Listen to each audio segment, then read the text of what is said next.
Welcome to the Feel Alive at Work online retreat. I'm Karen Hoffman of A Work Life You Love. I'm the host of the retreat, and I'm a coach specializing in helping people create work lives that are fulfilling, prosperous, and personally sustainable.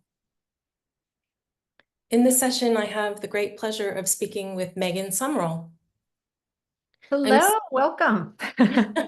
I'm so happy that Megan was available for the retreat because she has a tremendous amount of insight into time and how to take back control of your time, so you can have the time that you need to do the things that you want to do, such as making changes in your work life. Um, so I want to tell you a little bit about Megan's background and her current work. Megan Sumrell is the CEO and the founder of The Pink Bee. She's a business owner, a mom, and a wife, and she knows how hard it is to juggle all the things while still maintaining your own sense of yourself. She brings work and life harmony to women through all things management, organization, and productivity. Megan, thank you for being here.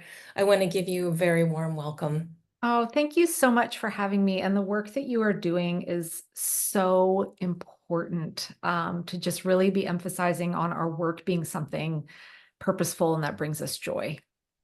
Well, thank you for saying that, Megan. And I'm so grateful for the work that you're doing because time can feel so short. And there are a lot of people who want to create a better work life for themselves, but feel that they don't have the time. And Yeah. you help women take control of their time through gaining greater awareness of time and managing and planning their time. And I'm going to be asking you all about that, but I want to start with you. What is your relationship to the topic of not having enough time? And what has been your journey around taking back your time? Yeah, so my life today looks very different than before. Now I feel relaxed, calm. I have time for all the things that are important to me, both work and non-work related, but it was not that way. And I think when I share my story, I hear a lot of other women kind of go, "Oh, yeah, okay, me too." And especially this day and age. So, I'm 51 now. So when I graduated from college and started out in the world, we didn't have cell phones, you didn't have laptops, you didn't work from home. Like technology wasn't what it is today.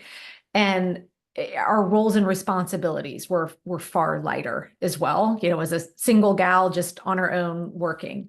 Well, over the course of, 20, 25 years, all of a sudden technology increases. We now walk around with computers in our pockets that were more powerful than the computer systems I'd worked on early in my career.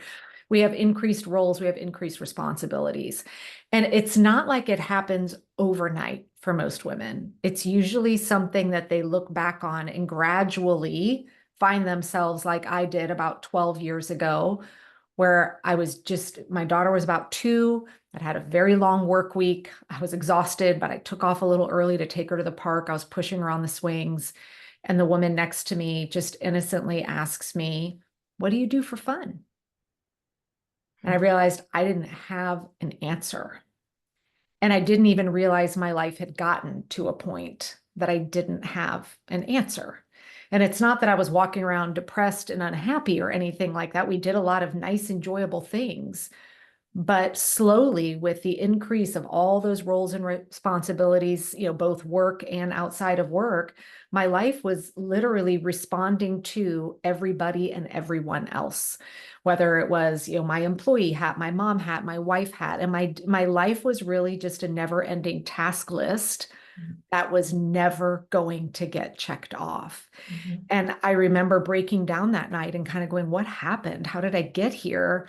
And realizing I was stuck in this space of there's not enough time for me because my calendar is filled with everything and everybody else. And that's when I knew I needed to find a better way to get on top of this.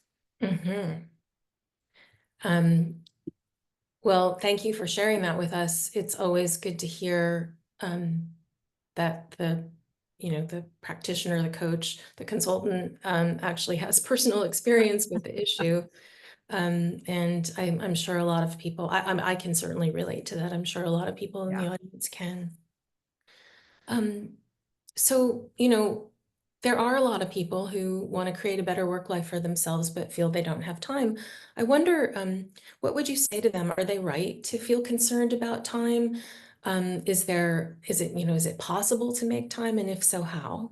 Yes. So I would say the word concerned, because a lot of us have unhealthy relationships with time, just as we have unhealthy relationships with money. And I always like to use the analogy of that because a lot of really good planning and time management principles are so similar to managing our money. But when it comes to money, it's much easier to do because it's tangible and we can see it. We have a bank account that we can look at, right? And bills coming in and money coming in and out. But with time, just as sometimes with money, it feels like there's just never enough.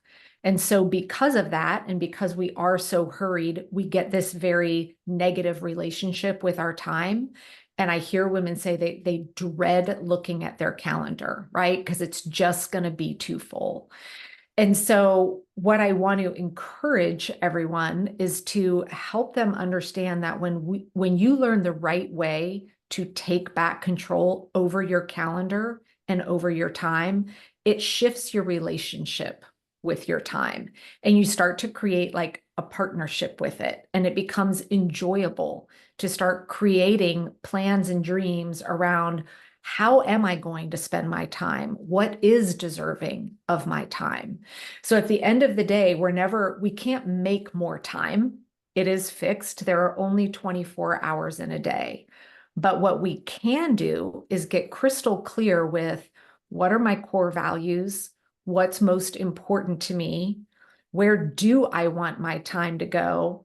And then learn the right planning strategies and boundaries that we can put in place with our calendar to ensure that those two match, that where we want to spend our time is actually where it's going. And so you can't create more than 24 hours in a day, No. but you can create time by becoming more mindful of what it is, how it is that you spend your time and what it is that you care about, and Yeah. use tools like your calendar to do some planning and wind up not creating time, but having time for the Yeah. things And that. it's kind of like when we think about money, if you're in financial debt, right? You need to get a plan in place to say, how do I get out of this? And then what do I put in place to make sure it doesn't happen again? Well, most women today are living in time debt, meaning we are overcommitted, we're overbooked, maybe we're frivolously wasting time on things that we, in hindsight, are like, well, that's 2 hours I probably shouldn't have spent over there, right? So when we learn how to plan and manage our time correctly, we can get out of time debt, meaning we're spending our time where we want it to be. And then we have to put the right systems in place to ensure that it stays that way and that we're honoring that moving forward. Hmm. There are some interesting concepts there. Time debt, that's a very Mhm. interesting concept. We think of money when we think of debt, but you're talking Yes. about time debting, which I think we talked about earlier, that it's very pervasive, uh, and then it's not a once and done thing. It's something that you have to set up a system so that you can maintain it, and that's entirely possible.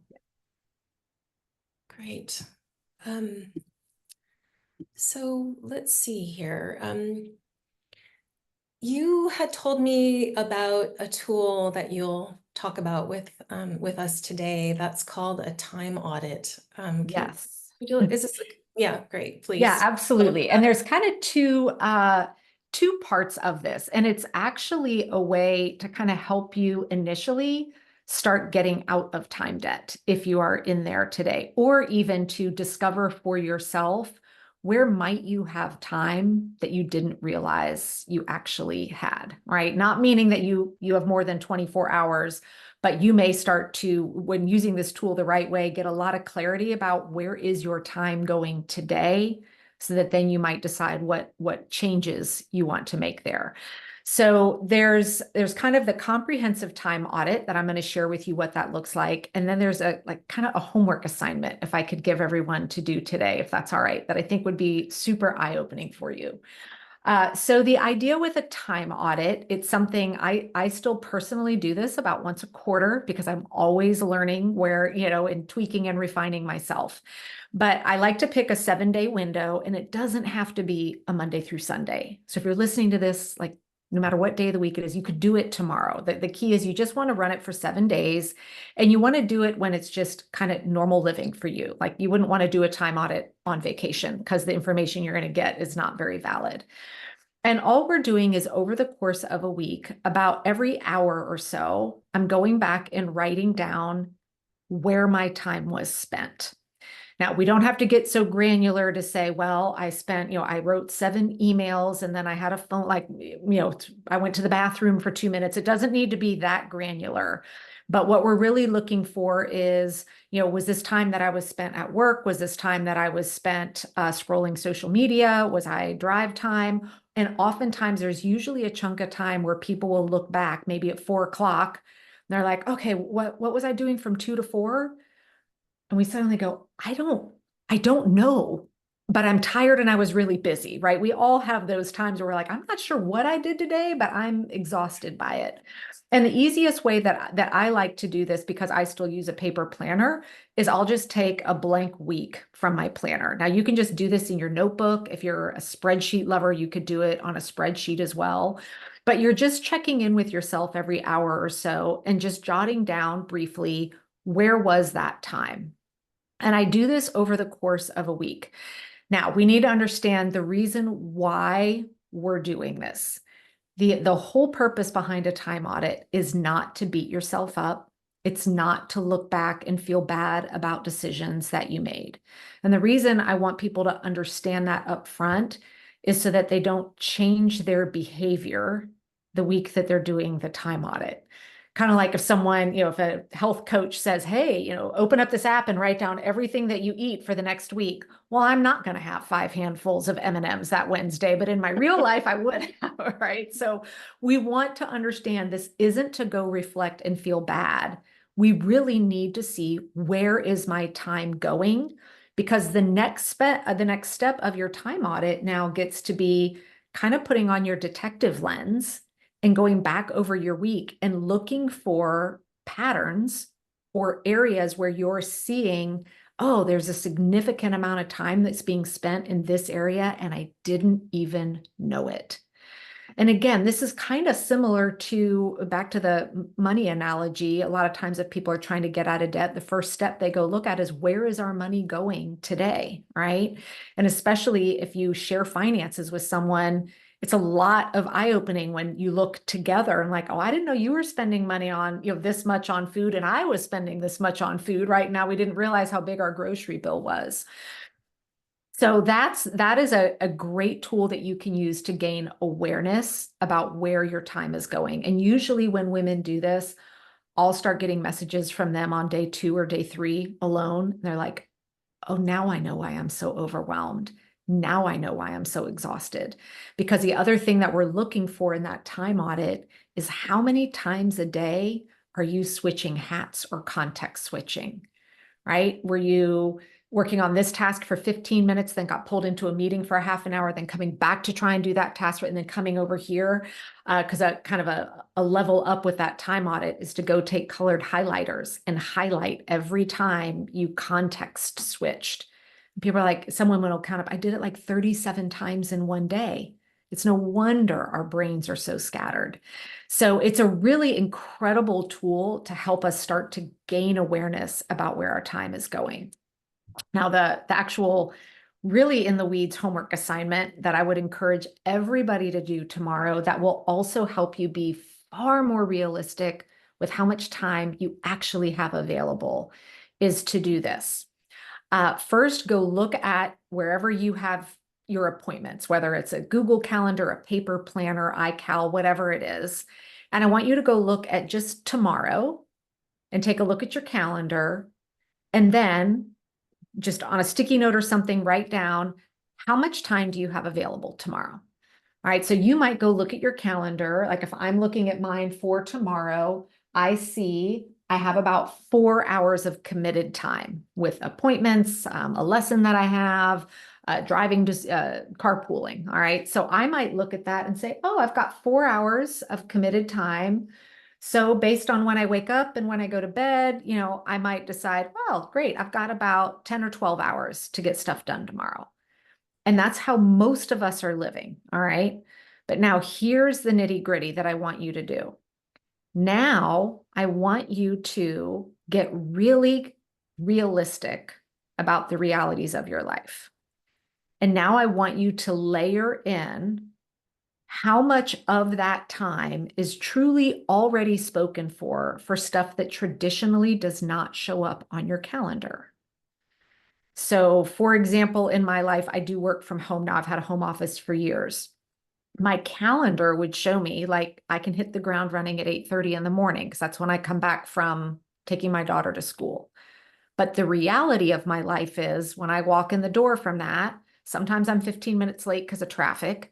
But even if I am on time, we have these two crazy dogs, and there's always, I'm reletting them out and, doing all of that. And then there's the getting the extra cup of coffee and I'm really not digging in to work till 9 or 9:15 based on how bad the traffic was, right?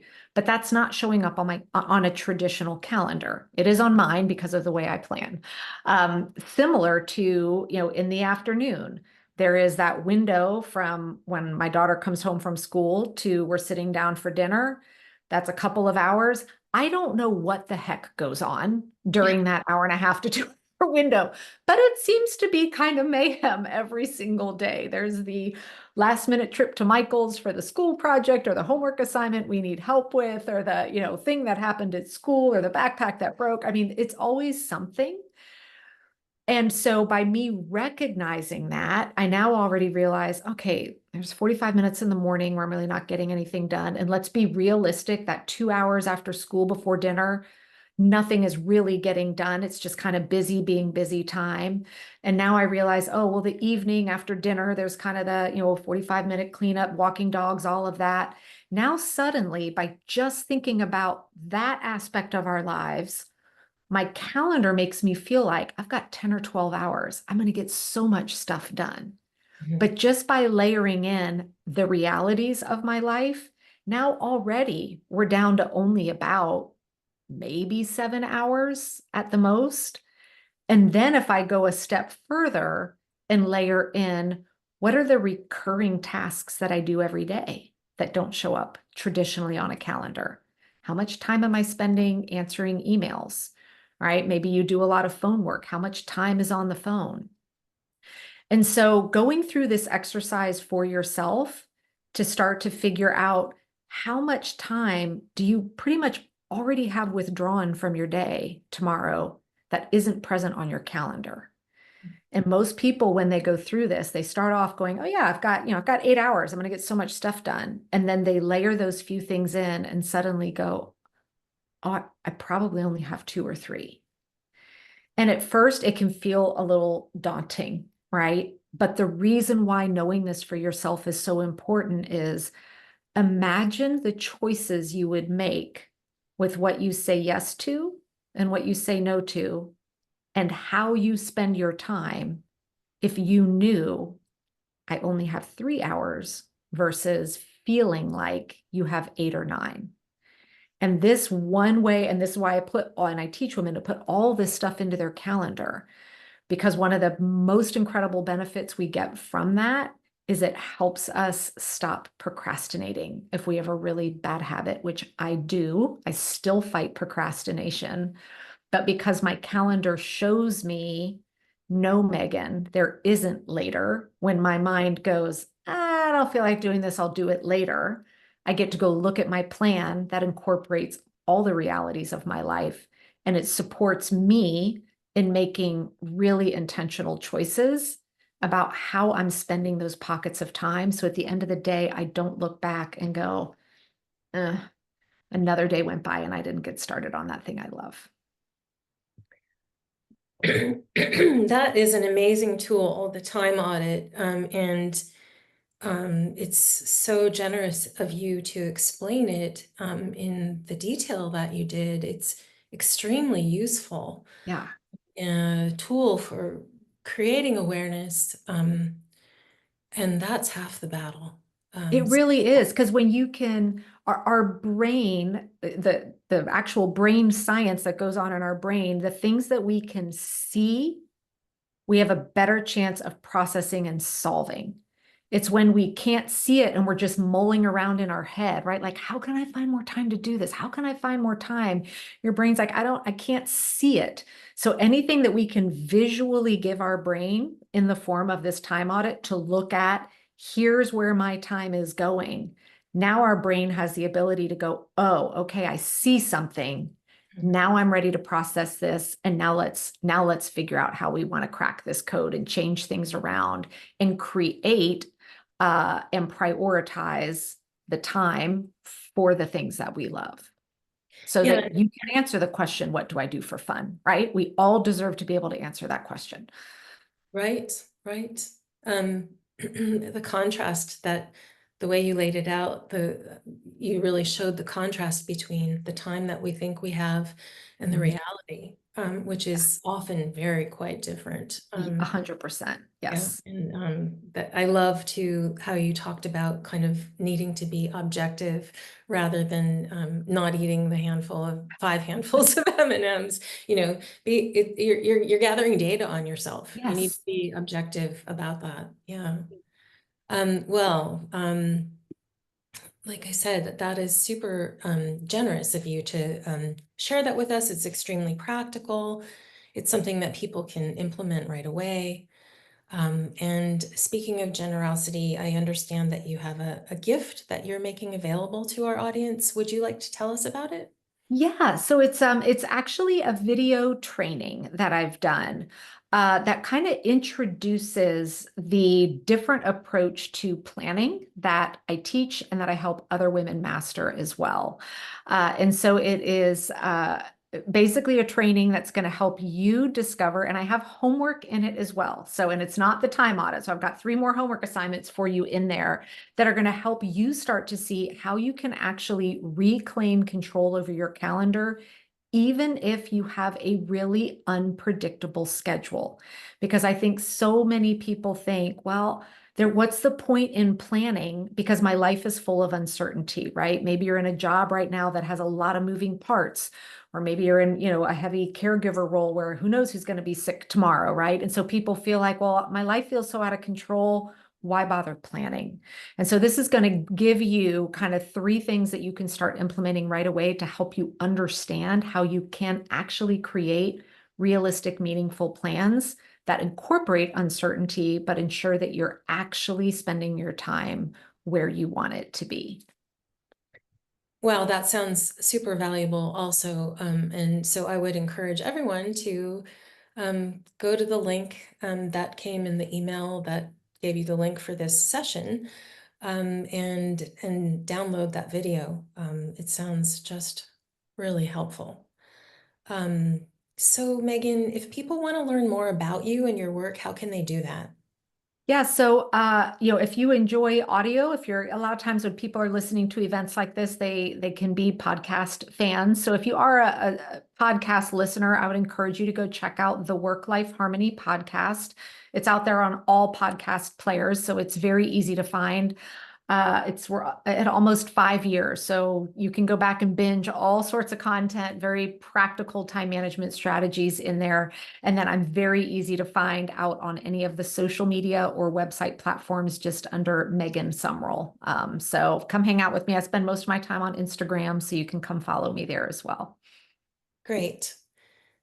So I have one question to close our conversation. If you could share, excuse me, if you could share with our listeners, what is the one quality or value that you feel is the most important to embrace in order to take back control of your time?